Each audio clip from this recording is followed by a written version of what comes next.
ভিডিওর শুরুতে একটা প্রশ্ন রেখে আমি আমার বাকি বক্তব্যটুকু দিচ্ছি। ছাত্র সংগঠনের মধ্যে সবচেয়ে ডেঞ্জারাস দুর্ধর্ষ হিসাবে সবাই বলে ছাত্রলীগ, কেউ কেউ বলে পুরা সন্ত্রাসীও বলে। আচ্ছা, বাকি যে দুইটা সংগঠন আছে ছাত্র শিবির এবং ছাত্রদল, এই দুইটা দলের মধ্যে তুলনামূলক কারা একটু ডেঞ্জারাস বা একটু সাহসী বা ধরেন একদম কঠিন ভূমিকা রাখে? কমেন্টে লিখুন, সামনে চমক আছে। ক্ষমতা, আসলে আমি ব্যক্তিগতভাবে মনে করি আমার জায়গা থেকে অলওয়েজ যে ছাত্র রাজনীতিটা আসলে একটা সিস্টেমের মধ্যে আসা উচিত।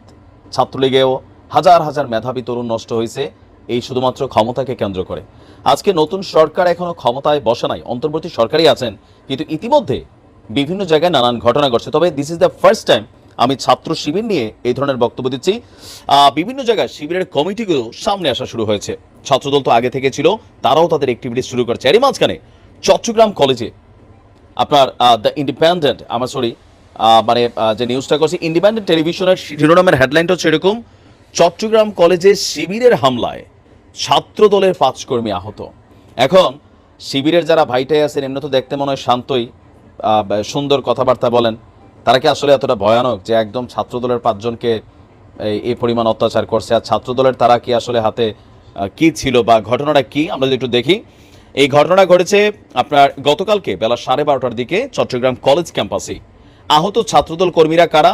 সাইফুল করিম আরিয়ান, শরীফুল ইসলাম আবির, নাইম ভুইয়া, সোয়াইবুল ইসলাম এবং আশরাফ। তারা সবাই চট্টগ্রাম মেডিকেল কলেজ হাসপাতালে এই মুহূর্তে চিকিৎসাধীন আছেন। চট্টগ্রাম কলেজ ছাত্রদলের আহ্বায়ক সাফরাস নুরি বলছেন, সম্প্রতি বেশ কয়েক দফা আমাদের কর্মীদের উপর হামলা চালিয়েছে শিবির। আজও কলেজে সমাজবিজ্ঞান বিভাগের 4র্থ বর্ষের শিক্ষার্থী আশরাফ উদ্দিনকে ছাত্রদল সন্দেহে মারধর করে এবং ক্যাম্পাস থেকে বের করে দেয়। পরে এ বিষয়ে আমরা অধ্যক্ষের কাছে লিখিত অভিযোগ জানাতে গেলে আমাদের উপর আবারও হামলা হয়। আমরা এতদিন দেখছি শিবির দেখতে ছাত্রলীগ বের করে দিছে, আমি বিষয়টা বুঝলাম না। এখানেই শেষ না। সাফরাস নুরি বলছেন যে শিবির সবসময় কলেজে লুকিয়ে লুকিয়ে কার্যক্রম চালায়। এই কথাটা তো এখন সারা বাংলাদেশ বিশ্বাস করছে যে শিবির আসলে লুকাইয়ে কর্মকাণ্ড চালাইছে এতদিন, সেটা বাংলাদেশি বোকা বনে গেছে। তো ছাত্রদলের এই নেতা বলছেন তাদের কোনো কমিটি এই কলেজে আছে কিনা তাও কেউ জানে না, আমরা এই বিষয়ে আইনি ব্যবস্থা নেব, শিবিরের নেতাকর্মীদের বিরুদ্ধে তারা মামলা করবেন। বিষয়টা কেমন হয়ে গেল না? এখন বিভিন্ন জায়গায় শুনছি ছাত্রলীগ পাইলে আপনার সাধারণ ছাত্ররা ক্লাস বয়কট করছে। এই দেশে এখন আর সাধারণ ছাত্র নাই, ছাত্রলীগ দেখলে বাকি জোটগুলো একজোট হচ্ছে। তো এখন শিবির এবং ছাত্রদল তারা যদি মারামারি করে তাহলে বিষয়টা কোন দিকে যাচ্ছে? তাহলে কি ছাত্রলীগ সম্পর্কে এতদিন যে অভিযোগগুলো ছিল, বা আমি নিজেই কতগুলো ভিডিও বানাইছি দেখছেন ছাত্রলীগের সমালোচনা করা, তো সেই জায়গাটাতে তো আপনারা আবার চলে আসতেছেন। বরাবরই আমি শিবিরের ইস্যুটাতে আমি দেখছি ছাত্র শিবির এতটা ভায়োলেন্স ক্যারেক্টার না, গণমাধ্যমে আমরা যেটা দেখছি তো চট্টগ্রাম কলেজে ছাত্রদলের আহ্বায়ক যে বক্তব্য দিয়েছেন সেখানে তো আসলে বিষয়টার সত্যতা কি, আসলে কি ঘটছে? শিবিরকে সেখানে অতটা ভায়োলেন্স, যদিও চট্টগ্রাম হচ্ছে শিবিরের আতুরঘর হিসেবে বলা হয়ে থাকে, যেখানে শিবির খুব শক্ত অবস্থান অলওয়েজ থাকে।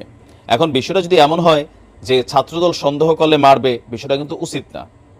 যদি ক্যাম্পাসে রাজনীতি থাকে সবাই রাজনীতি করবে।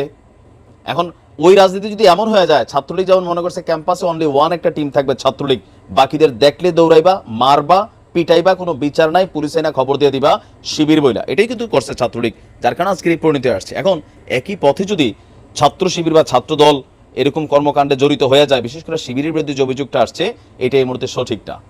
গতকালকে ঢাবি বিশ্ববিদ্যালয়ের শিবিরের যিনি সেক্রেটারি আছেন তিনি বলছিলেন যে শিবিরকে মানুষ সাধারণ ছাত্ররা পজিটিভলি গ্রহণ করেছে, ক্যাম্পাসে শিবিরের রাজনীতি চলুক, 90% স্টুডেন্টরা নাকি চায়।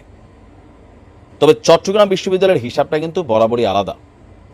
এখন এই বিষয়ে ছাত্রদলের পক্ষ থেকে কোন বক্তব্য আসবে বা শিবির এই ধরনের কর্মকাণ্ডের জন্য বাংলাদেশ ইসলামী ছাত্র শিবিরের যারা কেন্দ্রীয় কমিটি তারা কি ব্যবস্থা নেবেন, তবে এই এগুলো দেখে আওয়ামী লীগ কিন্তু হাতে তালি দিবে, এটা মাথায় রাখতে হবে। আর মানুষের কাছে এটাই মনে হবে যে ইয়েস, এগুলাই তো ঘটবে, একদল গেছে আবার আসছে 2 দল, এরা পেটাপেটি করবে, কাটাকাটি করবে, এগুলো কিন্তু পজিটিভ না। যারা বোঝার নিশ্চয় বুঝবেন। আসসালামু আলাইকুম।